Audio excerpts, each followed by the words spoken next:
Hello, and welcome to another episode of Reality Rights. I am author Ellie Alexander, and I'm here with the Tech Guy. Hello. How's it going today? I beat you. I was the first one. Good. Yeah. I just got back from the pool. I know it's gonna be a hot one today. It's gonna be a scorcher. And last night we had the biggest drone show in all of MLS, and I know that my guest today is gonna want to talk soccer a little bit. Yeah, it was disappointing day yesterday though, from a soccer perspective. The drone show was amazing. The drone show was okay. Wait, I was like, wait. From a tech guy perspective, the drone show, that was incredible. That was the first time I'd actually seen one in person. I've seen videos of them. Obviously, my feed on social media is full of stuff like that, but that was the first one I'd seen in person, and there were over 1,000 drones. Like, it was incredible. The designs, they came out first and they were kind of sparkly and everything, and they kind of formed the San Jose Earthquakes logo, and it was like, yeah, if I squint and look at it right, I could see the Quakes logo, and then suddenly it was just like boosh, and it was like looking at a computer monitor in 150 feet tall in the sky. And we were just like, whoa! It was super clear, lots of color. It was just so fun. But It was awesome. yeah, the soccer match itself sucked. And then, before we even went to that, the Timbers got crushed. It was not a great soccer day. So yeah, but at least the Quakes tied. We got a point out of it, yeah. Yeah. And the biggest drone show in MLS history. Come on. I know. That part was cool. Like I said, that was really cool. So yeah. Well, today we have a special episode of Reality Rights because we have a guest joining us. Yeah, I get the day off, kind of. You're out. Yeah. Go work on your drones in the backyard. All right. Are you gonna move right to the guest? I will. Is there anything else you need to share with the darlings out there? I don't think so. Not today. It's gonna be hot. I gotta get out there. I gotta fix the sprinkler system, the drip sprinkler system. So hopefully it's not gonna be too bad. That's not exciting. I know. Well, on that note, see you later. All right. And let me welcome to Reality Rights, the podcast, my friend, fellow mystery author, and third year in a row returning author to Ashland Mystery Fest, Emmeline Duncan. Hello. Hi, everyone. Thanks for having me on the podcast. I'm so glad you're here. Before we dive into all things, why don't you just give darlings, that's what we call our listeners, darlings, a little intro into what you write, a little bit about both your series. Well, as Ellie said, I'm Emmeline Duncan. I am the author of the Ground Rules Mystery Series, which starts out with Fresh Brewed Murder. It is all based around a coffee cart and roastery in Portland, Oregon. The most recent book in that series, Fatal Brouhaha. I need to figure out how to get this to go into the middle of the screen. Right? It's a little awkward. It came out just at the end of April, and that's the 5th book in the Ground Rules series. And then I also write the Halloween BOOKSHOP Mystery Series, which is based in a fictionalized version of St. Helens, Oregon, which was the filming sign of the Halloween Town movies. My fictional town was also the filming sign of an iconic Halloween movie. They have a huge Halloween festival that runs every year, and my character has taken over a family bookshop. And in the first book, Chaos at Lazybones Bookshop, I just said the wrong title. You got all checked, right? I know. She started the first spooky season Lit Festival, and I'll come back to that. And then the second book, Mayhem at a Halloween Wedding, comes out at the end of July, and it's book 2. And the funny thing about Chaos Lazybones Bookshop, 'cause I had a fictional festival, I wrote that before the Ashland Mystery Festival came to be. And it was really funny, but I was kind of creating what would be my dream festival to hold. And then it was funny, and then I got invited. Ellie invited me for the Ashland Mystery Festival, and some of our ideas dovetailed as far as what would be just an amazing festival to hold. I love it so much. So we first met, I was thinking about it while I was in the pool this morning. We first met over 10 years ago. I think it was when you were working on your YA. I don't think your YA was out yet though, right? Yeah. No, because we met at Left Coast Crime, and at that point, I had a young adult book on submission, I believe. And it was right about, I think that was right when I started writing my first book for adults. mean, for both doing it for mysteries, not like adult, like Right. no cheesy Yeah. background music.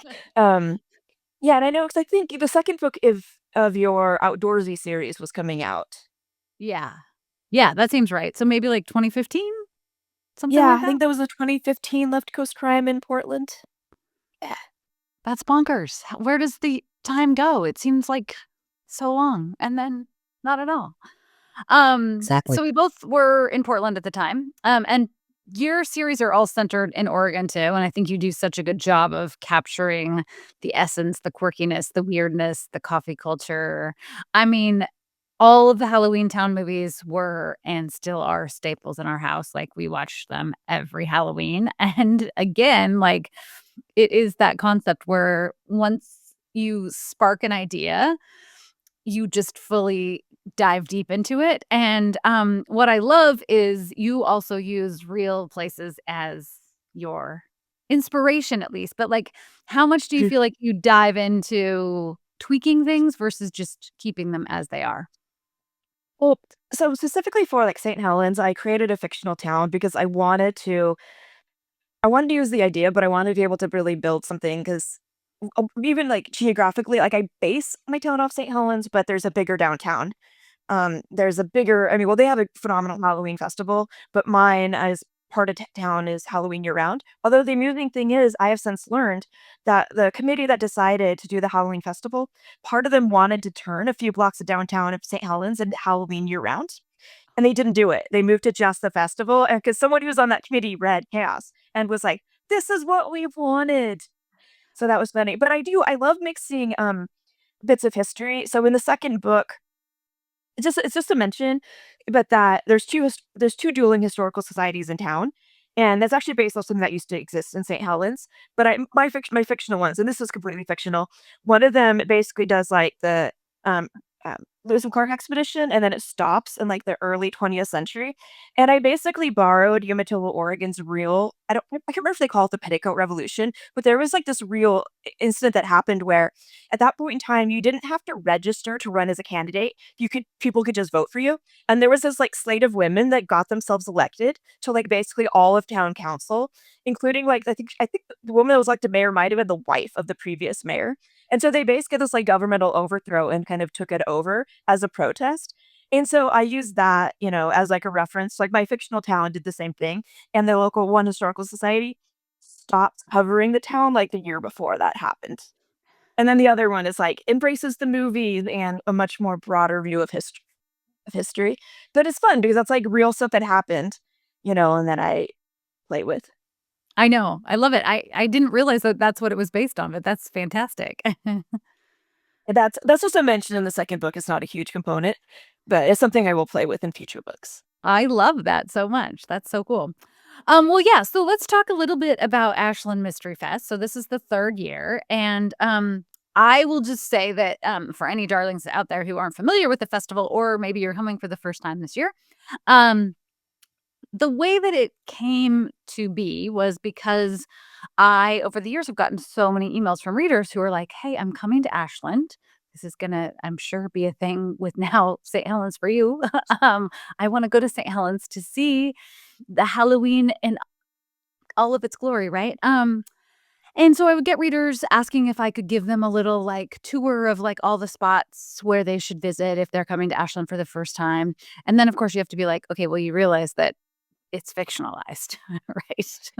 Same thing where you're like, okay, you're taking parts of St. Helens, but then you're making a bigger downtown, or like I'm taking the plaza in Ashland and I'm throwing other things in. But um, Paddington Station set up a meeting with Travel Ashland and was like, "Hey, I think this would be a really cool idea if we had Ellie actually like put on a little mystery fest." And this was right after COVID, and so things had really slowed down because OSF, as you all know, is such a key part of the town and the economy, and they had really taken a hit after COVID. And so Travel Ashland and the town were looking at ways that they could bring in a new kind of tourist. And I was like, "Hey, book people love to travel."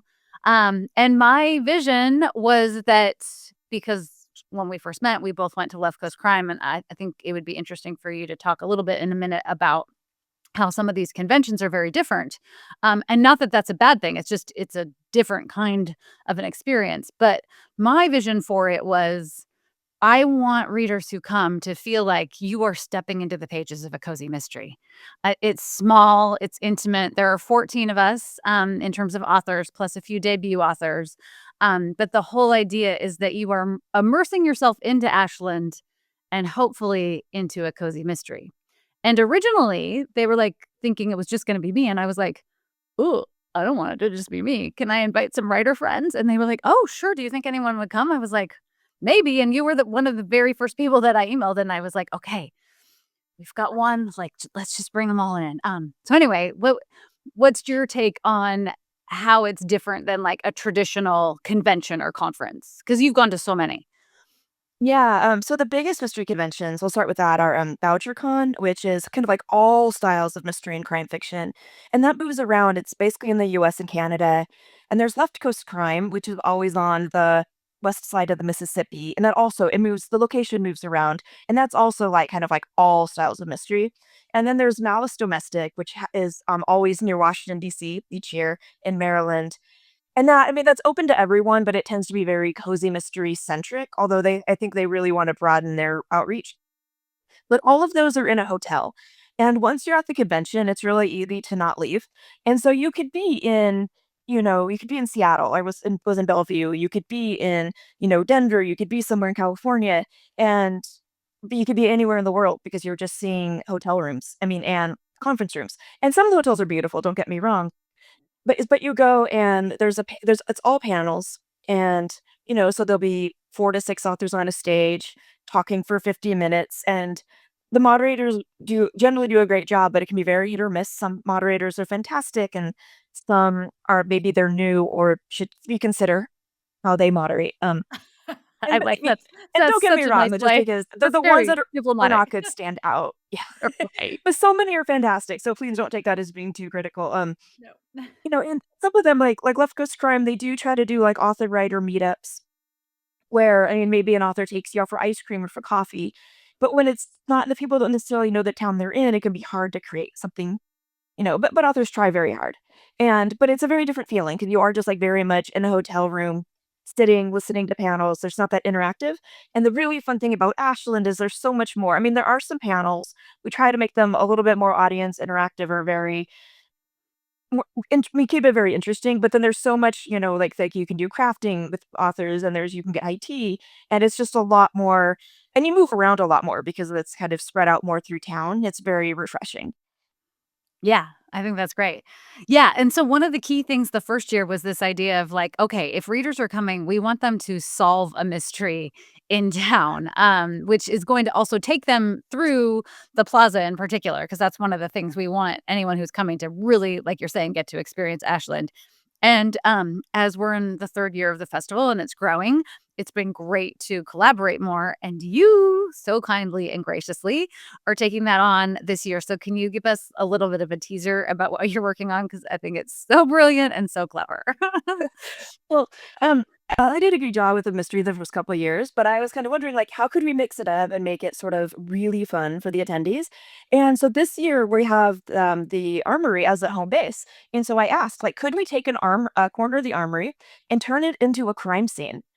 And so attendees can come and look at the crime scene, and that's their starting off point to solve the mystery. I love that. It's going to be so great. It will be I mean, it's still going to be a cozy crime scene, though, right? We're not Oh, talking like, oh yeah.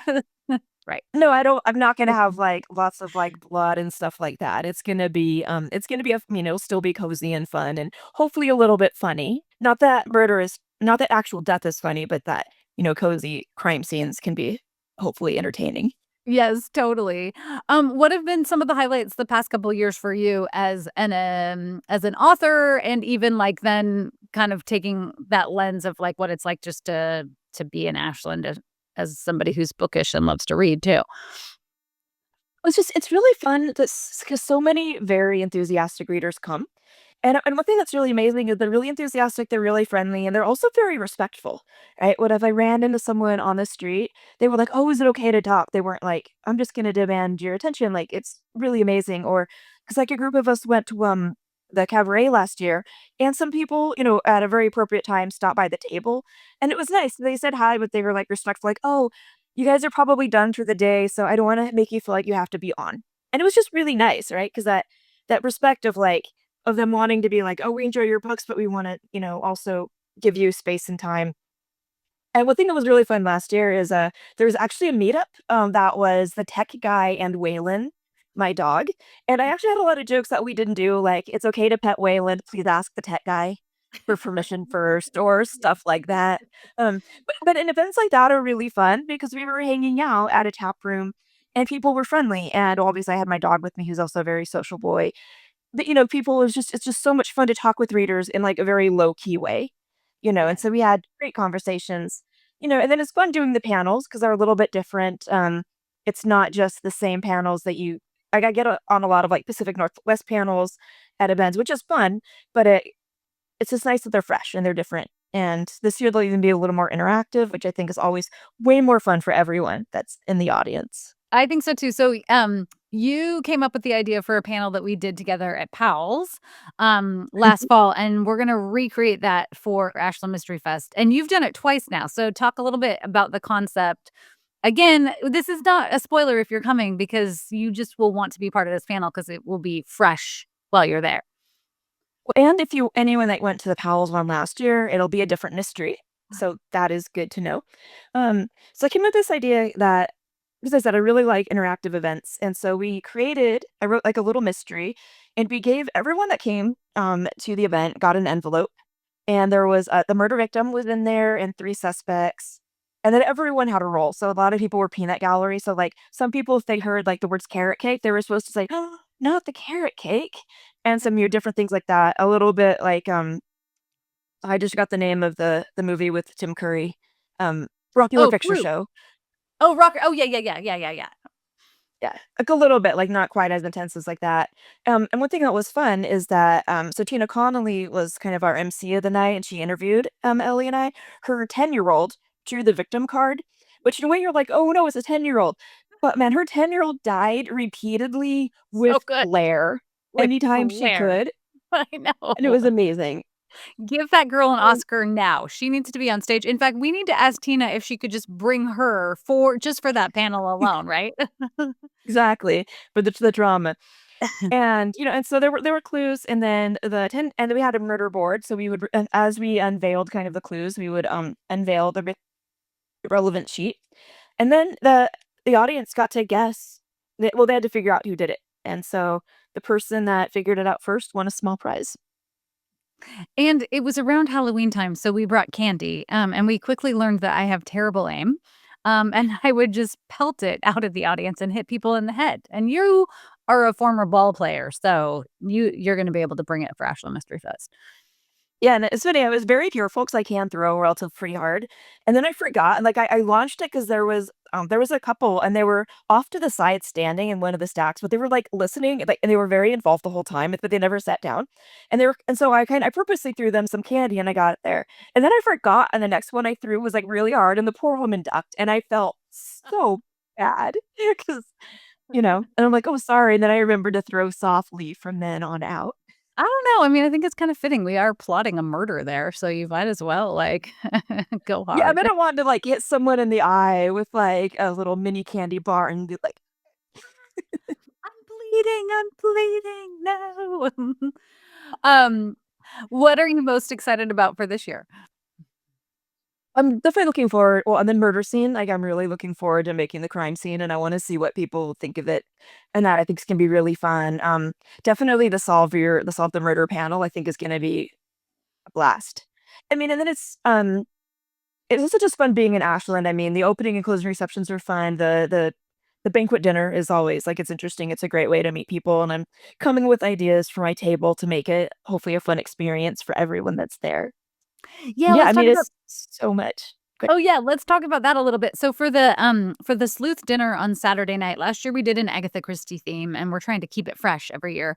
But the idea is that you get to have dinner with an author, and so we as the authors are setting tables, and kinda it's pretty open-ended in terms of what you do with that theme as the author.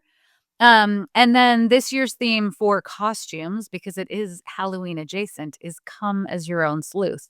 And I will tell you, my wig came in the mail yesterday, and I'm very excited about it. Yeah, I have a couple ideas for my costume that I've been debating, and same thing with a couple really fun ideas for the table. Like last year, because I was really kind of talking about Chaos with Lace Bones Bookshop. I just made a very Halloween centric display in the middle, including this. It was even it was almost like it looked like a chemistry set, and when you clicked a button, it would like bubble and release like steam into the air. It was really fun.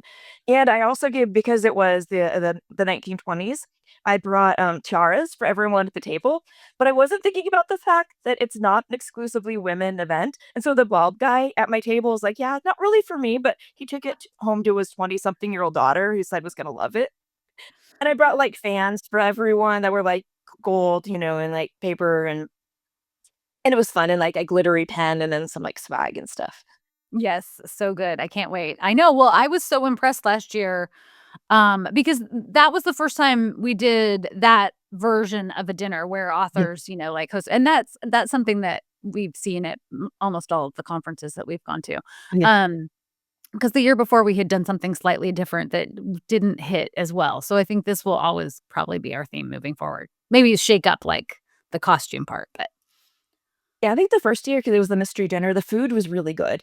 It's just wasn't necessarily what people were expecting when they heard, like, mystery dinner. They weren't thinking, like, having to guess what they were eating and what was unique about it. But, I mean, if you and the staff of the hotel was so great, and they were working so hard, and they hadn't really planned for anyone that was, like, gluten-free or vegan or anything. And a couple of the authors at the table had some food issues, and they were just, like they were on it, and they made someone that was gluten-free this, like, absolutely amazing meal. Like, I was super impressed with them, but I think moving to the banquet definitely makes more sense as far as helping meet reader expectations, and then it's fun because the first year, the authors were at their own table and we, like, read segments of each other's books, but now, like, we're spread out throughout the room, which I think it's more rewarding for the readers. I think so too. And it was so fun because my table last year was a mix of attendees for Mystery Fest, but then tickets get opened up to the general public too. So there were quite a few table mates who came from Medford and they were just like, "Oh, we it's an Agatha Christie dinner and we wanted to dress up." So it was really fun because then readers from other parts of the country got to meet locals and everything. And it was impressive. So many people just, like, ran with that 1920s theme, and they were dressed in amazing costumes, like, I was super impressed. And it was also fun because every author decorated tables. Each table had its own flair. Like, there was, like someone had brought, like, some Agatha Christie, like, cards, and they played, like, a game during it, and then on the one side, there's, like, an author who's not really, crafty, but he, like, brought a book for everyone, and he had another author decorated the table to look like the cover of his book. And he came Yes. as a newsie, and it was phenomenal, like, Yeah. everyone it was so much fun. Yeah, it was a blast. I can't wait. I gotta level up my game this year because last year, like, all the other authors were bringing it, so I was impressed. Well, and it's fun, one of the authors this year is coming in from, England, right? Flying all the way from overseas, and so I offered if she wants to ship me the stuff, I'll bring it for her, so she doesn't have to, like, put it in her luggage. And so it was fun, so I sent her some pictures of the tables last year, and she's like, "Oh, this is helpful," as she figures out, like, what to do. Yes.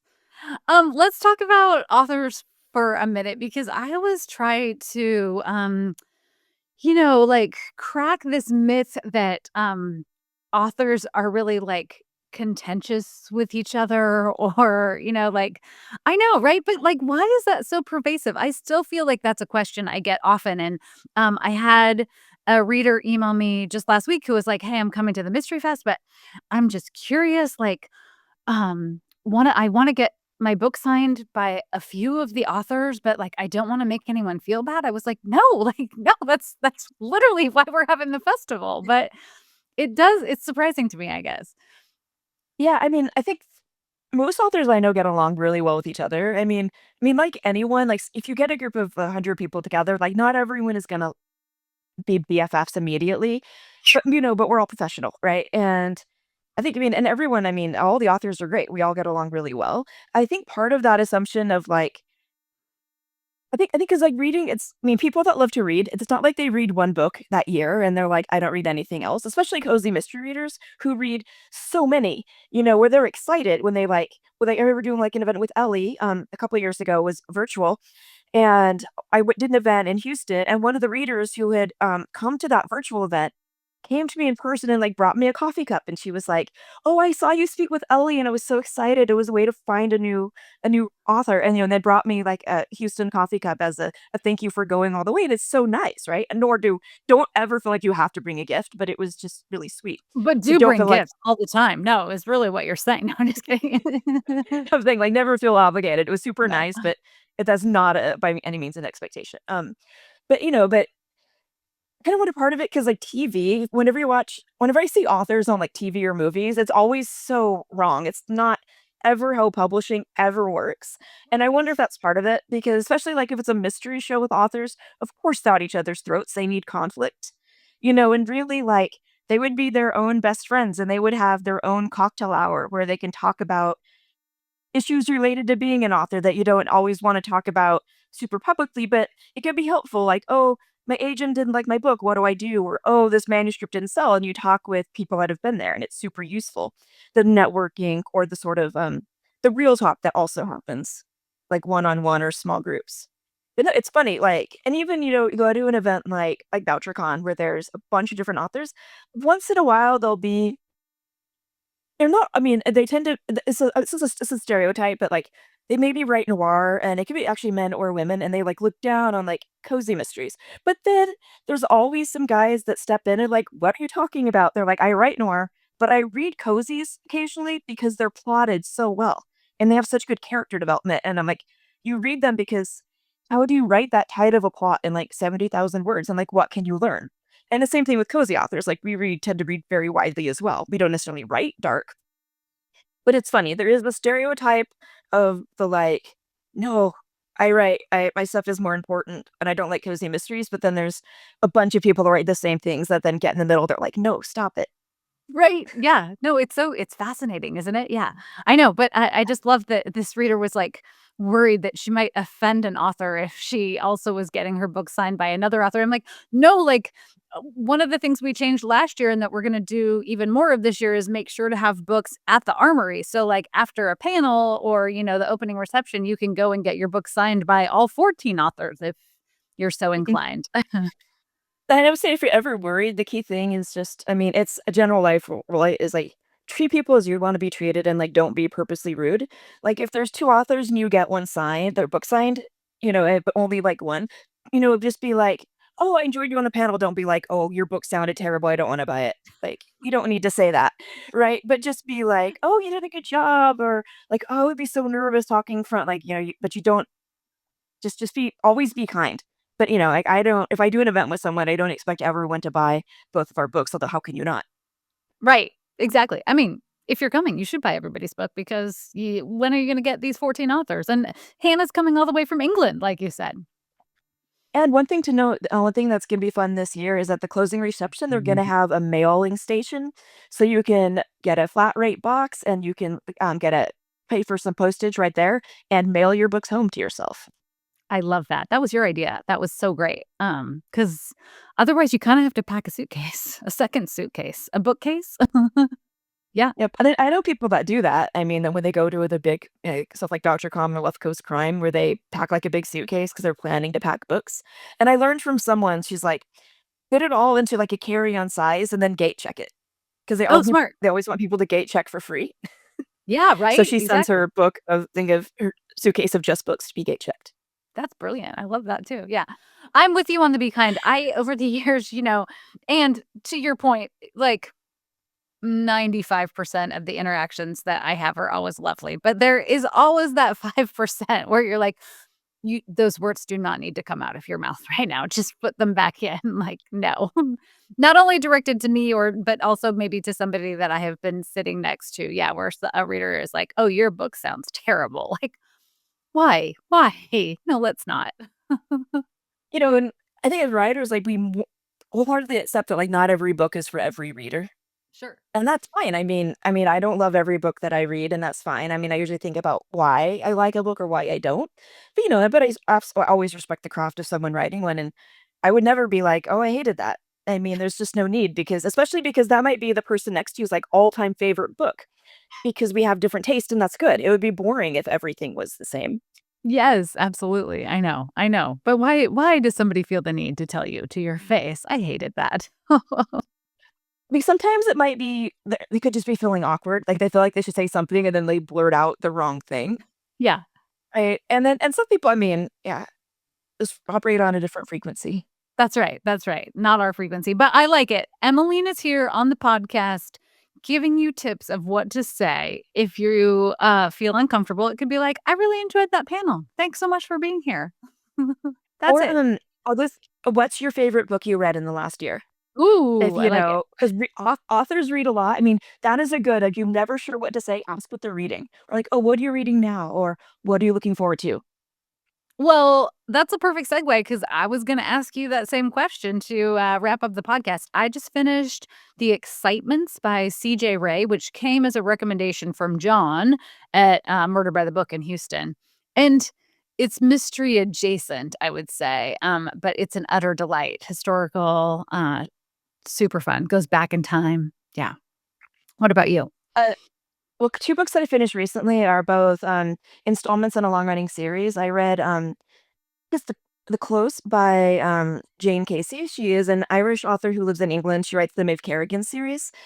I would say maybe the 13th book, and I don't wanna spoil anything, but she's a phenomenal writer. On, like, a sentence level, like, she's a phenomenal writer. She does great plots. It's a great mystery. It's a great police procedural series. And there's